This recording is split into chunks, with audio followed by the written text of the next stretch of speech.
A la hora de cocinar carnes con slow cooker debes conocer muy bien qué tipo de carne estás cocinando. No todas las carnes son iguales ni precisan los mismos tiempos de cocción. Si no sabemos qué carne hemos comprado, nos estamos jugando el resultado del plato a la ruleta rusa. Hoy vamos a aprender los distintos tipos de carne con los que nos podemos encontrar en el mercado. En la mesa tengo varias piezas distintas. Por un lado tengo pollo, por otro lado tengo cerdo y también tengo ternera. Todas son distintas entre sí. Cuando vayas a escoger una carne para cocinar con slow cooker, debes de saber qué estás comprando. Si es una carne magra o si por el contrario es una carne de segunda o tercera.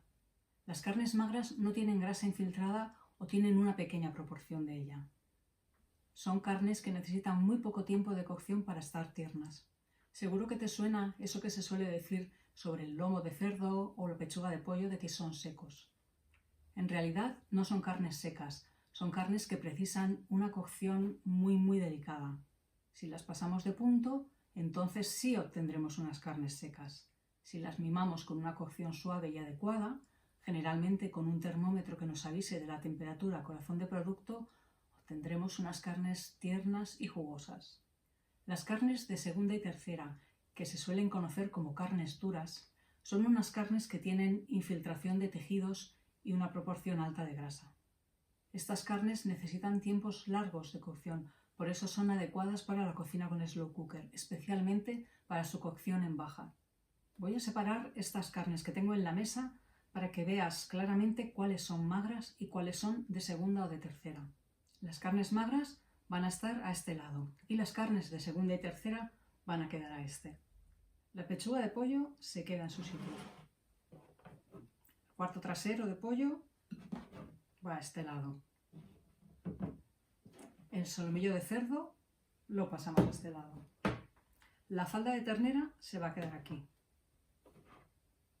El morcillo también va aquí. Y el lomo de cerdo se queda aquí. El lomo de cerdo, el solomillo y la pechuga son carnes magras, como también lo son los lomos alto y bajo de ternera, el conejo o la pechuga de pavo. Siempre que cocinemos este tipo de carnes magras, aplicaremos un tiempo corto para una cocción suave, haremos esta cocción en función alta y preferiblemente lo haremos con un termómetro pinchado en la pieza para que nos diga cuál es la temperatura corazón de producto. De esa manera sabremos cuál es la temperatura corazón de producto y podremos cortar la cocción en el momento adecuado. Cuando cocinemos carnes de segunda y tercera, esas carnes que tienen grasa y tejido conectivo, procuraremos cocinar en baja y aplicar largos tiempos de cocción, cada uno adecuado al tipo de carne.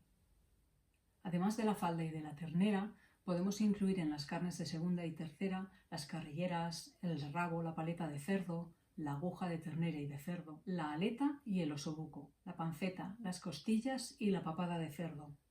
Los cuartos traseros de pollo, de pavo o de otras aves también se cocinan como las carnes de segunda y tercera, aplicando tiempos largos de cocción, preferiblemente en baja. Pero así como en las carnes magras no recomiendo hacer una cocción en baja, en las carnes de segunda y tercera y también en los cuartos traseros de las aves se puede escoger tanto alta como baja. Mi preferencia siempre es baja, pero si vais mal de tiempo o os encaja mejor o vuestro slow cooker es especialmente lento en baja, podéis cocinarlas en alta. Vamos a hacer un repaso por los distintos tipos de carnes. Las carnes magras, como es el caso de este solomillo de cerdo, pueden presentar grasa recubriendo la pieza, pero esa grasa nunca se va a encontrar en el interior, ni grasa ni tejidos. En este lomo de cerdo se ve con más claridad al estar cortado. Hay una pequeña infiltración de grasa en el costado, pero toda la grasa está en la superficie. No hay músculos, no hay tejidos, no hay ninguna infiltración de grasa en el centro de la pieza. La pechuga de pollo, por todos conocida, es otro caso claro. Si la cortáramos veríamos que dentro es todo carne. No hay grasa, no hay ningún tejido, no hay ningún músculo que la atraviese. Esto es un morcillo de ternera. Aquí ya vemos cómo estas líneas es tejido, son músculos. En realidad el morcillo es un músculo, es también la pieza del osobuco, toda la carne que recubre el hueso es el morcillo.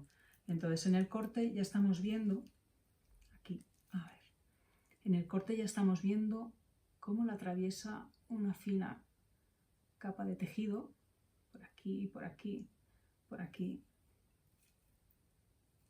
Aquí se ve muy claro. Y con la falda pasa exactamente lo mismo. Tenemos aquí la parte más magra y podemos ver como aquí una capa de tejido y de grasa, aquí una gran capa de grasa que está infiltrada en la carne, el hueso. Cada vez que cocines una pieza de carne nueva, identifícala y consulta la tabla de tiempos y temperaturas. Si es una carne magra, cocínala en alta durante un tiempo corto e intenta siempre usar un termómetro para medir la temperatura interior. Si es una carne de segunda o de tercera, aplica un tiempo largo de cocción, preferiblemente en baja. Para cocinar estas carnes no es necesario usar un termómetro. Y recuerda que siempre hay que ceñirse a los tiempos recomendados en la receta. Una carne que esté cocida de más nunca va a mejorar. Sobrecocinar las carnes nos va a asegurar un plato mal cocinado.